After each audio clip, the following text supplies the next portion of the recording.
there have probably been moments in your life where time dilation has happened. Time slowed down. You know, like in a football game or a basketball game where players have said it was like there were moments in slow motion. Bill Russell used to talk about this on the Celtics, where there was something mysterious that was happening in the background that was playing out in the foreground as if time were moving so slowly, and that there was an awareness, a certain type of awareness that was able to catch that. So we might say that awareness can slow time down. Awareness can slow time down. And I want to look at that today, is how does that work? How does awareness slow down time? What is awareness? You might say awareness is consciousness. Awareness is a broad external focus. Awareness is knowing what's going on. It's often been said that, for example, when a speaker is in a meeting, awareness is reading the mood of the room.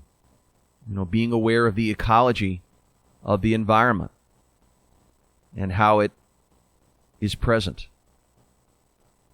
And I believe we all have this equipment. We all have the capacity to be aware. And I look at it as a particular way that we listen. You know, our listening sort of widens the circles. We widen the circles out and we amplify. So when we come to a moment and we slow down, and maybe if we get a little more still, and maybe if we let go of all the thoughts that we're processing, and we focus on our breathing, and we observe, rather than being caught in all of the activity, the motion, there's something about witnessing all that.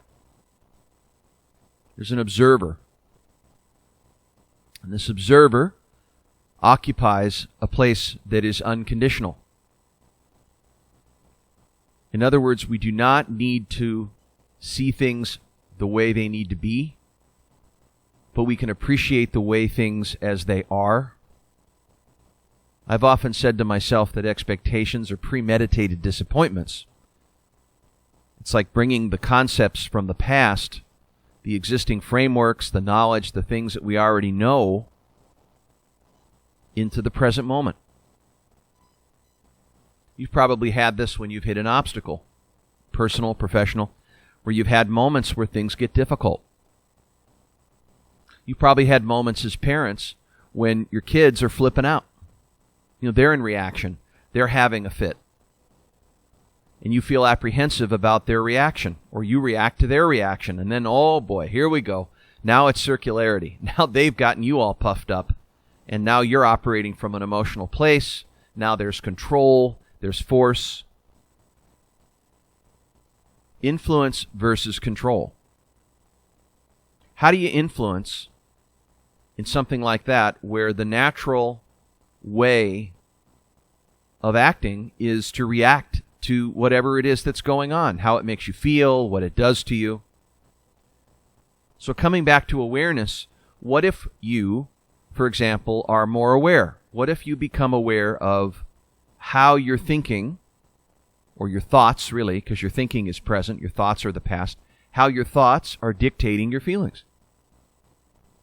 What if what the other person is saying that pissed you off is not the thing that they said, rather it was the filter or the interpretation in your brain that activated you emotionally?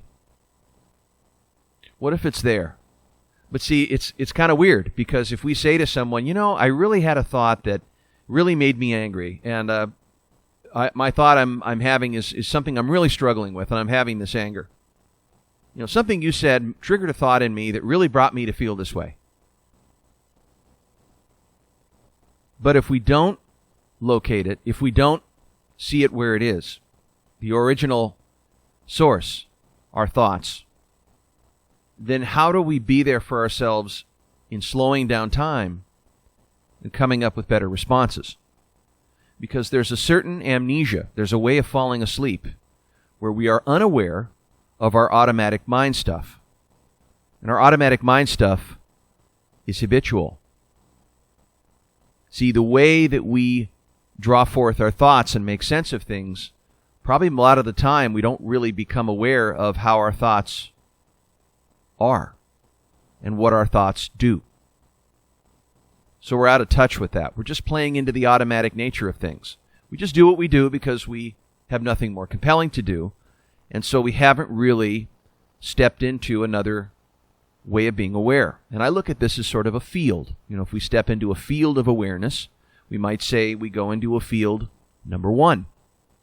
So what's not number 1?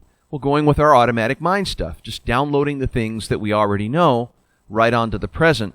Take all the existing frameworks, everything we think, everything we expect, and here we go.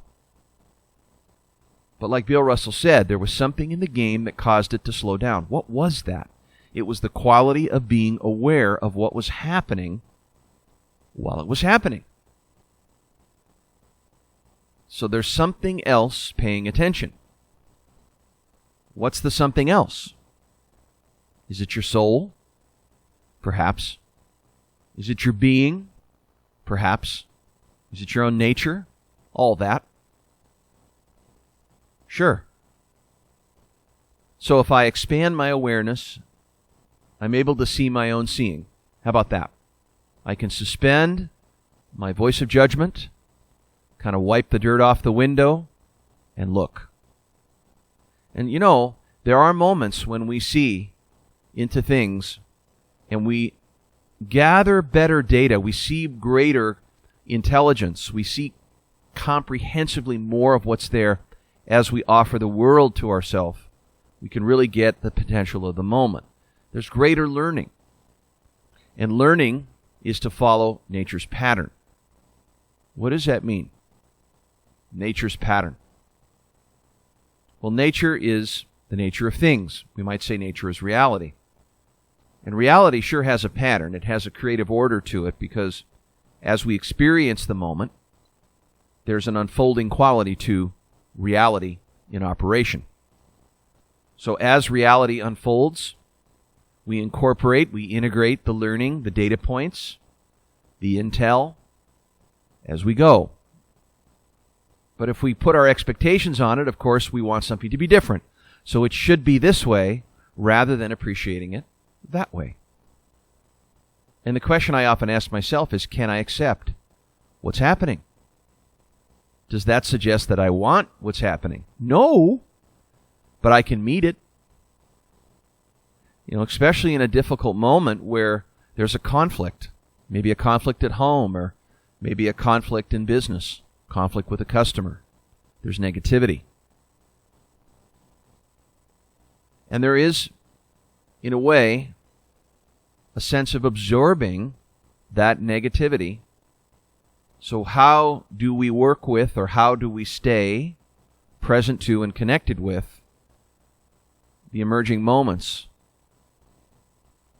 without averting the gaze of it, really, is to be there. Well, one way is to just choose to be present to it. One way is just to choose to show up, to be here, and to occupy a way of going into it that is a bit softer, perhaps softening the edges. So there's a lot of judgment. There's a lot of, it should be this way. There's a lot of rules that we impose on reality. And when reality isn't that and we compare it to what it should be, there we go. We go into an emotional state, which is fine. But we forget how separate we are from our emotions. We don't have to identify with those emotions. They're not us. They don't define us as a person. Rather, they are the experience of the moment. Part of the moment is having that emotional experience. So if I let go of the expectations, I remember to back those off, put them in the bleachers, be my own bouncer, and I look again. Perhaps I see in a particular way something more. Perhaps I stay a little longer and I look a little deeper. perhaps my understanding of the other that I'm trying to work through the challenge with or set the plan with, let's say, perhaps I'm understanding better where they are versus where I want them to be. So maybe I'm shifting from this first field of paying attention to it rather than seeing who I am, like a slide on the wall where I'm just confirming what I already know. I'm looking into a more disconfirming reality. I'm letting the non-adjacencies of life be there, actually appreciating them. But how do I honor differences? I can be curious. I mean, we can step into an awareness that makes us curious to be able to look with fresh eyes, separate from what we know, be able to look again, open ourselves to the potential of the moment. But there are some difficult moments. There are things going on in the world that are atrocities, tragedy, things that come about surprisingly moment to moment that we never ever would be ready for. And somehow we have to draw forth internal resources to be ready to meet them. And I can't say it any other way than the listening that we do through our chest, our heart. Right? When someone has done something to us that is unforgivable, when we've been hurt, how do we learn how to let go of that poison, that energy that's stuck in us, the wound? I mean, it's not a problem. I think we often assume that what has happened to us is a problem. And some will say that maybe it's what's done for us. I suppose they may be pointing at a particular learning to say that the lesson is in this moment. Take the hit, get the gift, as they say in wrestling. Maybe this is it. How do we trust betrayal? How do we trust betrayal? What if the universe is a friendly place? What if we move in the sense that it has a helping hand? What then? Are we more aware of our rectified heart, of our ability to unarmor our hearts and to compassionately meet again? To meet again the quality in ourselves that maybe is before the hurt? You know, there was an innocence, and then it's taken away. Then there's blame. Then there's furthering the protection to not get hurt. But rather, behind it all, there's still a heart. And there's a heart that has a loving and generous nature. And there's a soul that's behind that heart. And it's been said that the soul is not changeable. But cynicism hardens our hearts. It disconnects us. And when our mind has judgment or skepticisms, stereotypes, categorizing, labeling, when we automatically do that, we actually reconfirm what we already see. Because we don't describe the world we see the world we describe. We often, without being aware, fall into language. And perhaps the language that we say in describing the world as we see it, language creates reality. We create the world with language. And we live in the world of narrative. And that narrative can be self-deceptive, hypnotic, a context through which we do not see accurately what is really going on.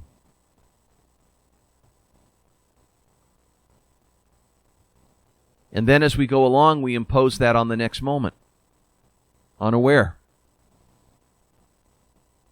So what would happen if I was aware of my own mental construct, my content?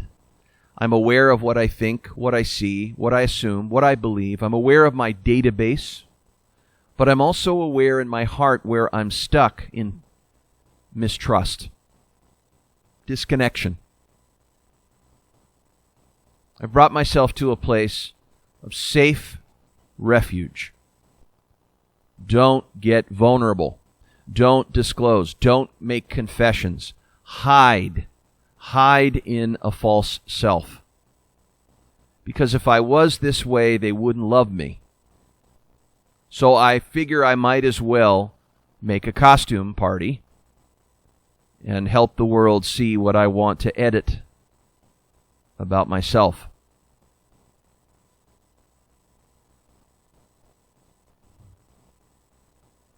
And this is designed, it's a system designed to offset the shame that we feel. I'm not enough. What if I have a deep sense that I'm not enough? Or I'm a jerk, therefore I need to be a holy. I need to play a phony holy. Be nice to offset that. Make sure people don't know that I'm this. But what if I think I'm stupid? Well, then I need to be smart to make sure people know that I am. We play these games with ourselves to see if a world will help us belong, because we're underlying it all masking our deep need for connection. And sometimes the social media play paints a picture to the world that protects us from these vulnerabilities. And it draws on our need for power and preoccupation for power and individuation and competitiveness. But those things lead to isolation. They lead to control and fear and disconnection. And they hurt us. It's like self-inflicted betrayal. One of the things I often tell myself is to be true to me, is to be with me honestly, with unconditional friendship. Is I can make that choice. It doesn't mean I have to love me. I'm not going to write love notes to me. But there are things that I don't like about me, and that's fine. There's nothing wrong with me to not like things about me. In fact, coming by myself honestly feels great because I'm not in the dark anymore. And I'm not trying to make gestures to forgive something that I don't like. So I just don't like it. That's great. There's nothing else to be said about that. There's no meaning added to it. It doesn't define me as a worse or better person. Those are just negative beliefs or qualities about oneself that is not liked. But in this world, we have these rules about how we need to be self-esteem oriented, drive up our potential, believe in ourselves. How could I give love if I don't love me? All of these notions that we manufacture love for when it's okay to be a loving being, seeing what isn't lovable. We're not condemned, but it's just coming by our truths honestly, that those are contents that we have, and that's part of us, and that's not to be left out. It's inclusive too. But when we go so far to try to shape the world in such a way where we socially blind people to those sides of us because we hide our whole self from the world, rather than showing up as a whole person, we can't. We handicap ourselves in a limited or small sense of self, a contracted sense of self, and we don't let ourselves appear. One of the ways I think we can turn this is to start outwardly helping other people appear and to help them see more of themselves by seeing them without judgment, by seeing them as they are, not as we want them to be. That doesn't mean everyone is a lovable person by you. It just means that there will be some that are more you like and some that you don't. That's fine, but you're still a loving being. You are aware. So, coming back to slowing down, it's slowing down all of these interior processes that run our software and embed us in this conditioned way of thought that really cuts at our listening, our ability to lean in to the world until something changes us, our ability to lean into other lives, to allow other people to move us, to change us, to surprise us. to touch our hearts. I think there's a reclaiming of this, a reclaiming of slowing down, and then a refitting. It's not self-improvement, because we're not starting with the notion that something's wrong with you. It's just understanding that there are different levels of understanding. You can perceive from your head, you can perceive from your heart, but also perceive from your body.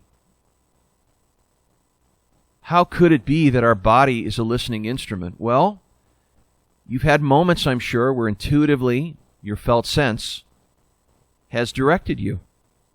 You knew, in some level of knowing, inner knowing, primary knowing, you knew somewhere deep in you, you knew what was right.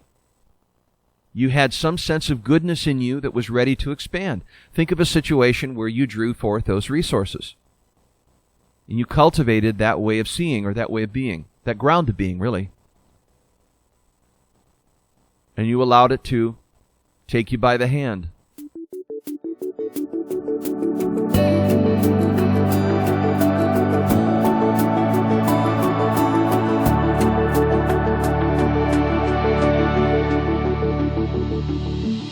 Joe Campbell said the goal of life is to match the heartbeat of your nature to the bigger nature, the outer nature, the heartbeat of the universe. It's interesting, the etymology of the word universe means information. What information? Maybe it's information that we haven't occupied, we haven't embodied. Maybe it's not yet embodied information. But I often say to myself, what if this moment is everything that the future needs? What if everything the future needs is given to me in this moment? What if I hold that as true? How do I hold the present moment? I'm relaxed in my attention. I can slow down a little bit, savor what's going on, because I will be able to see what I cannot see through movement, time, flow, as things unfold. I play along. I'm a participant. I'm walking in the wilderness. Sometimes even the pilgrim in the ruins. As there's a pilgrimage in the crap that's going on around us. We move through tough passages. Highs, lows, mids, it comes in all sizes. Life is messy therapy.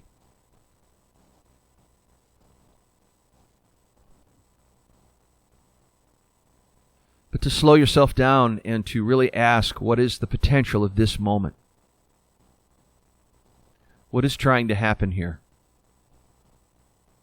We're moving our listening from inside of our first-person self outward into the factual, the reality, out into the empathic, into perhaps the collective, but more in tune with a more creative domain, where we begin to connect with a certain creativity, a creative order,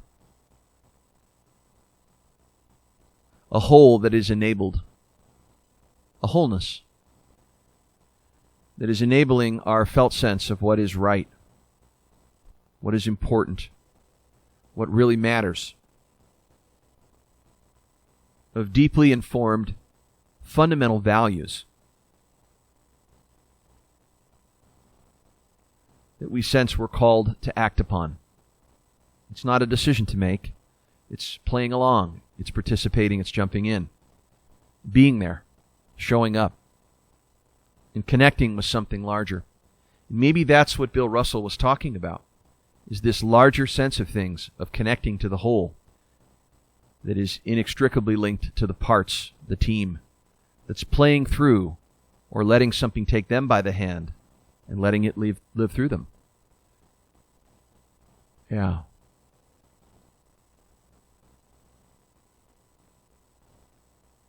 There's a way in which we show up that is being aware on many levels. We can become aware of our mind, aware of our hearts, and our overall will.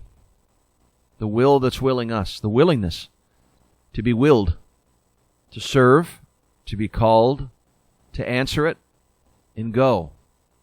Perhaps the dreams that are in us are dreams for us, not just within us, but maybe they co-creatively come together in terms of a fusion or a co-creative way.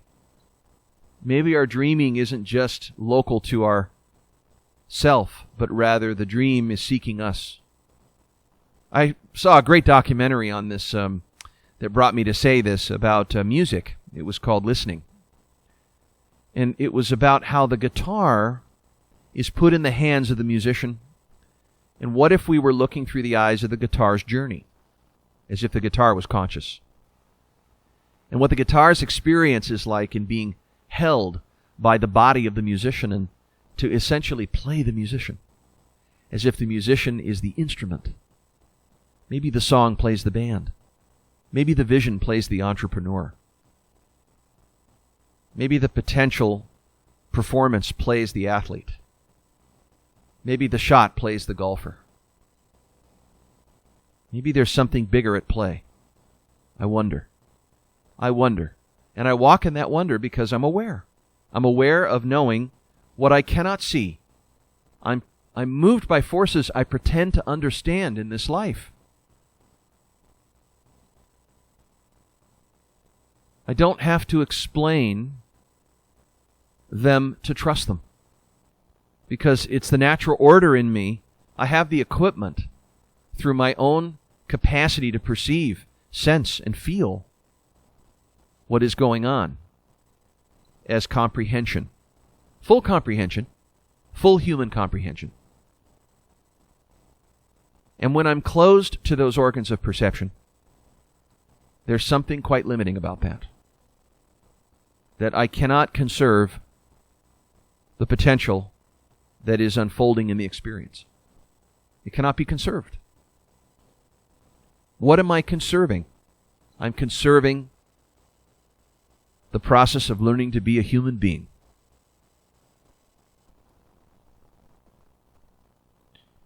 A human being who's aware of his ability to be aware and to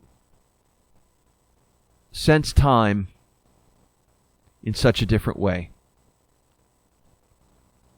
And to slow things down, to experience something different in the ordinary that I may have missed because my heart, my mind, and my soul, my body, my soma, was not in full attendance. Here, now, present. Trusting the universe giving me something now. And maybe, what if everything in the past has prepared me for this moment? Because I trusted it back then. But there's a certain deliverance of being here. It doesn't mean I'm without intention. It doesn't mean I'm some hippie going with the flow. It means I'm attending from the depths of perception that I have in me to attend from. And I'm intending from the greatest nature and goodness that I have in me to bring forth. And I'm connecting with others around me collectively in the ecosystem to find my way in knowing what's right and knowing what's good and sensing and enacting what those wisdom dynamics are that exist, that are here, that are ready to begin, that are ready to be expressed. They are available resources that are present. Let myself be open to them. Let you be open to them. Let that be expressed through you by stepping aside and letting it play through. Whatever it is, it's that. If we name it too much, we don't really know how to explain it so much. But we can talk about it, and we can let it happen. We can do that by intending things we love and seeing things now more clearly in relationship to what those things are. We can be enlightened doers. Yeah. We can be, and then we can do, and then we can be, and then we can do, and then we can be, and we can do. But the quality in the action is never unattached from the being, the aware one who is aware of being aware, in connecting by being changed, in connecting by inheriting and being revealed what we're really in service to, what has heart, what has meaning. And to notice that the mystery is always present. That is the presence of the soul, and that mystery is the place of hope, because the hope is the gift. The hope of not what we can predict, but the hope that what we're doing feels certainly right, and that what we're into is something that deeply matters and involves us at the deepest level. It's not the outcome. It's that inner place that we're connecting to what we're doing, to be involved, to love what we do and do what we love. And the process is its own reward. It's just that. The purpose of life is to live it.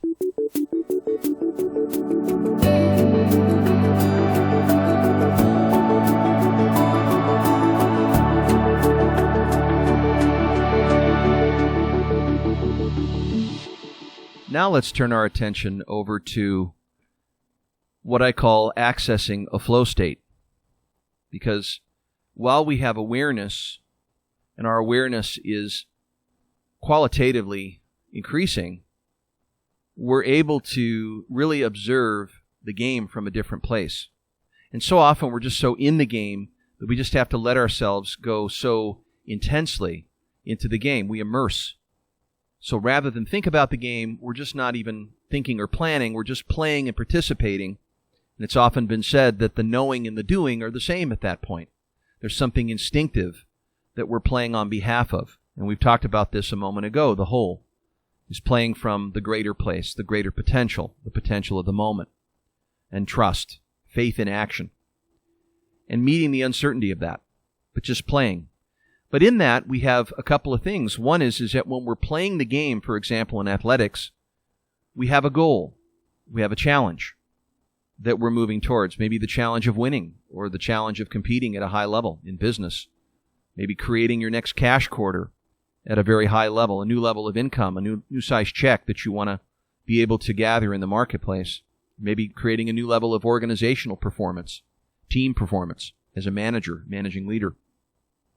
Those challenges, they give you a focus of mind to put your concentration towards, so that you can concentrate on the most important thing.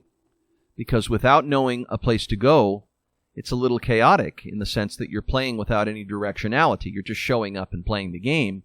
Rather, having a place to go, having an intention, is very supportive of drawing forth your faculties to concentrate.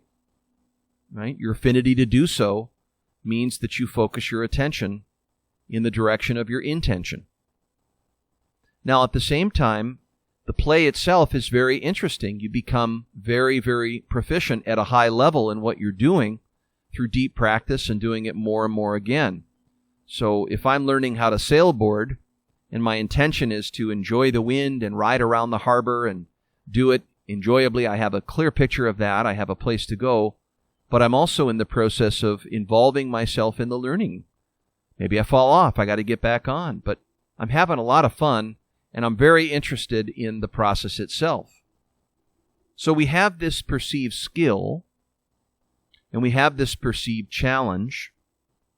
And when our perceived skill is a lot higher than the perceived challenge, we can lose our sense of attention to being very, very bored. We get externally distracted by other things because we're so good at it, we're bored. It's so easy to accomplish, we're not really involved.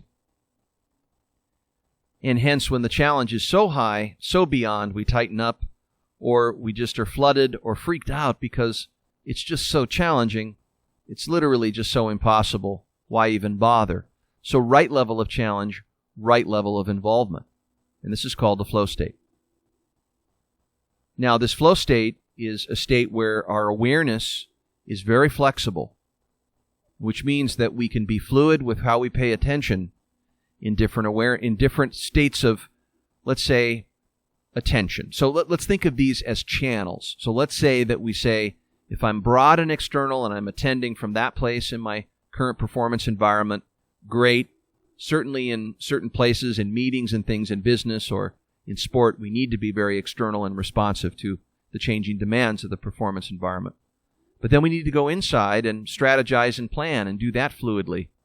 and move through that easily and effortlessly. And then we also have our ability to narrow our focus and to really take care of business and get things done and execute at a high level. And it's our ability to shift rapidly between these channels that really gives rise to a state of flow, a fluidity of the game, a peak performance, optimum state. But it's also because we're really good at what we're doing. We don't need a lot of determination when we do so. So we have to put ourselves into situations and challenges that are the right fit, and also the right skills and abilities that are the right fit to take aim towards the creation of that challenge. Right? So right place to go, right place to start. And as we do, we sink ourselves into the game. We immerse ourselves into the game because we're really good at what we're doing. So we're not so worried with our judgments. We can be very, very aware because we're very flexible. And by that, we can access a certain optimum state. Now, we can trigger that state by taking away our external distractions, really focusing on what we're doing, create environments that are really supportive and helping us do that. If you clean your office, or you create a different space where you have meetings, or you get your conference room lined up in a certain way, that's going to affect clearly where you're going to be able to concentrate and access this state. And your internal distractions, like we talked about in the beginning of this audio, shutting down voice of judgment, letting go of judgment and self-criticism, self-doubt, releasing the voice of cynicism, playing and engaging at a level, and perhaps in the relationships that you're in, the more intimate relationships where you really need to be all in, present and authentic. And so at the same time, we need to be able to really occupy this capacity for us to participate with trust and faith in the action that we're taking, to let go, let come, and release the internal distraction of fear. And without fear, with letting that go and letting come our potential, something is then played through us. And it's that flow state that comes with this lineup, this paradox between the challenge and this high level of interest in what we're doing. And there's this pleasure that we draw from this involvement, perhaps joy and even contentment, where we lose ourselves in the performance and find ourselves there like the surfer who just goes right into the wave and just occupies that movement on the wave and allows the wave to move her, but at the same time be able to carve and intend with a place to go toward the great ending of that ride. And it's those two moments in time where it's the place to go that is intending in the action of the moment, and the attention to what it is and the connecting to the interest level that's there that gives rise to this flow state.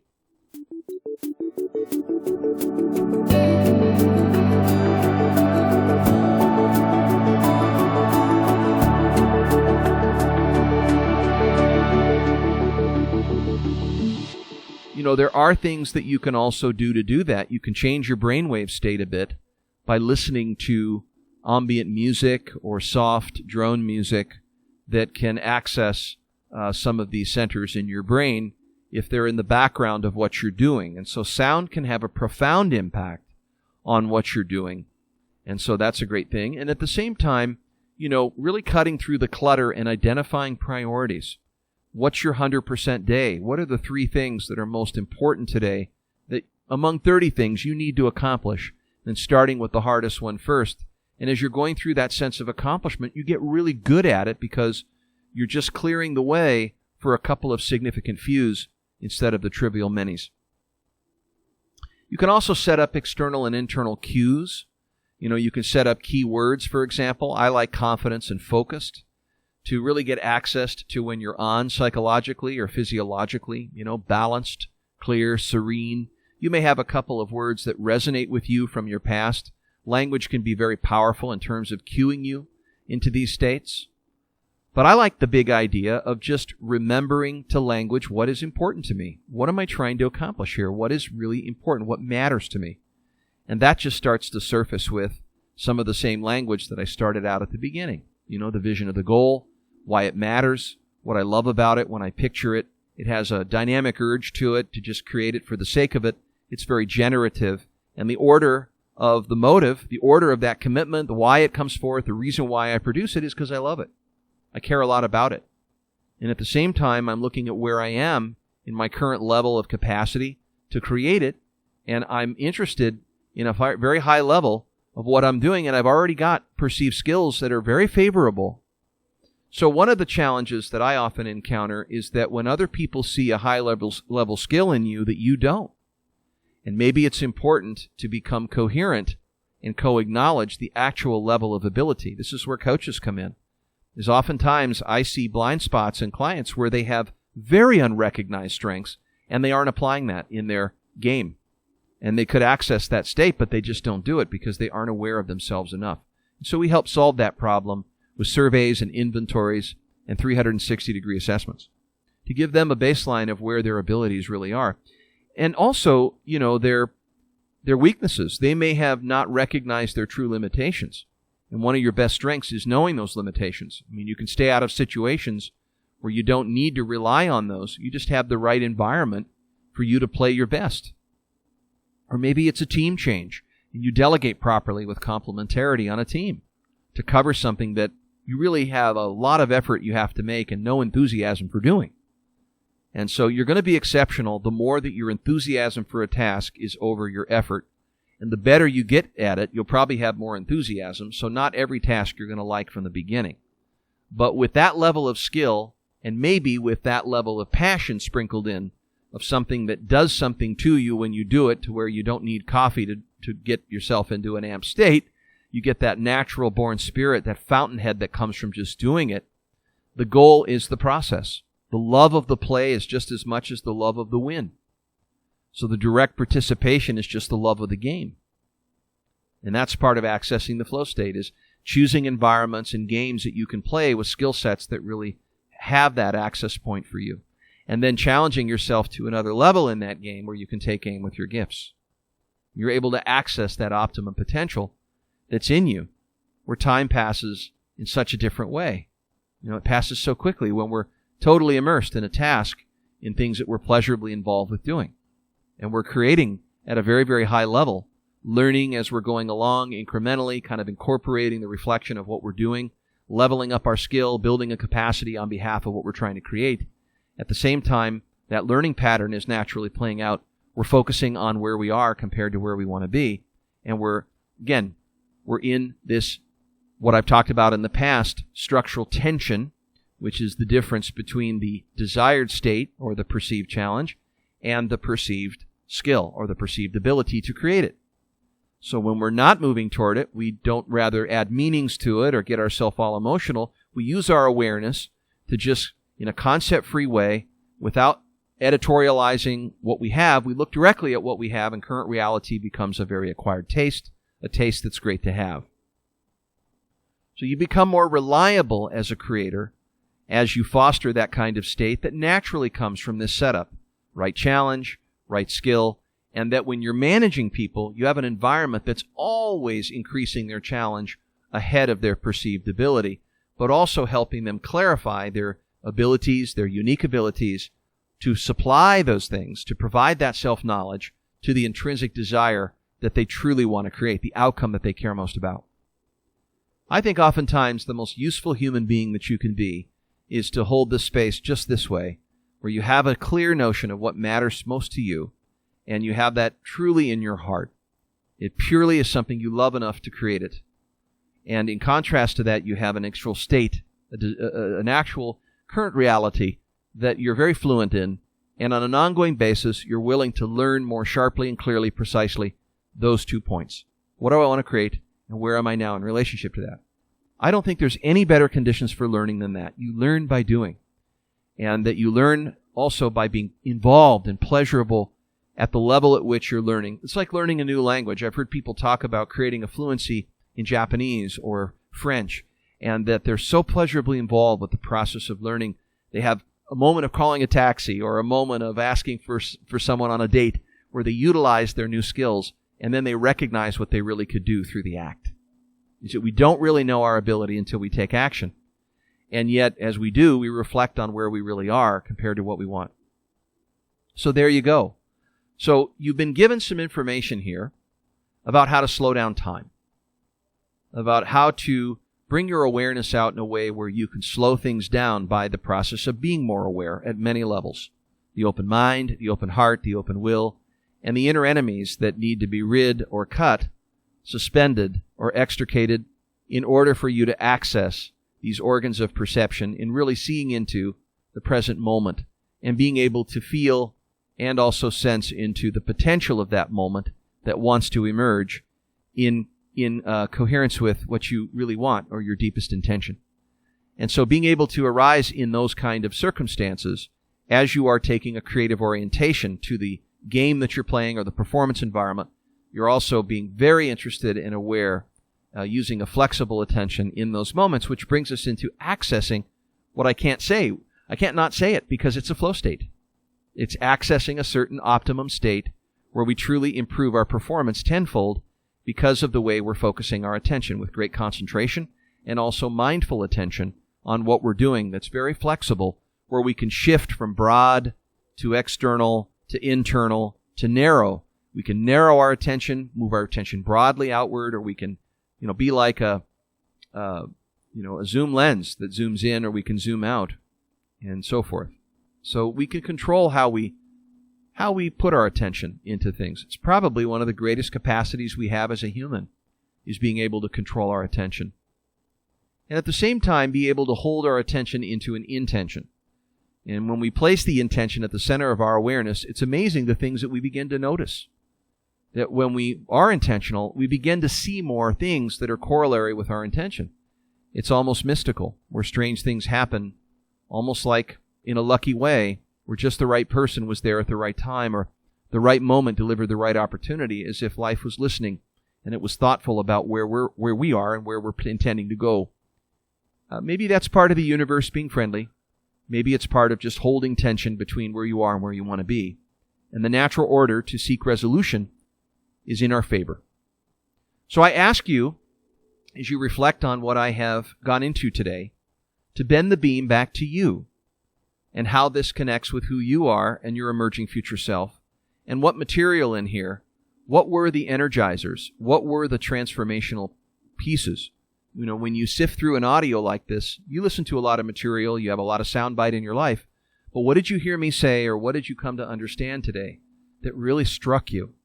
What amazed you or surprised you? What inspired you? What touched you? Or maybe even what challenged you beyond the familiar? Because it's in our moments to reflect that we truly change our history.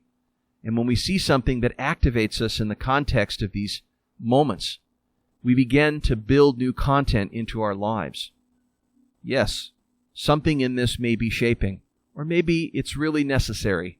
It's almost perfect that you heard something I said today, because you're listening in a very particular way.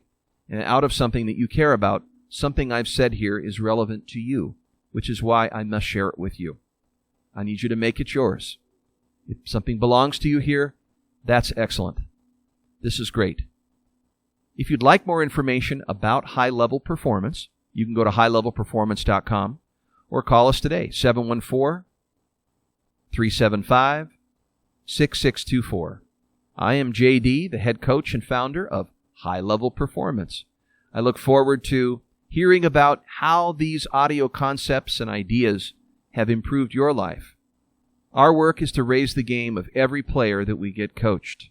We coach leaders in social development, their personal performance, their business effectiveness, and their quality of life. It's all tied together. Every one of those lives in the other. You can't not go about it any other way, because we live a technicolor life. If we left any one of those out, we wouldn't be a whole human being. Great leaders are coached. Thank you very much.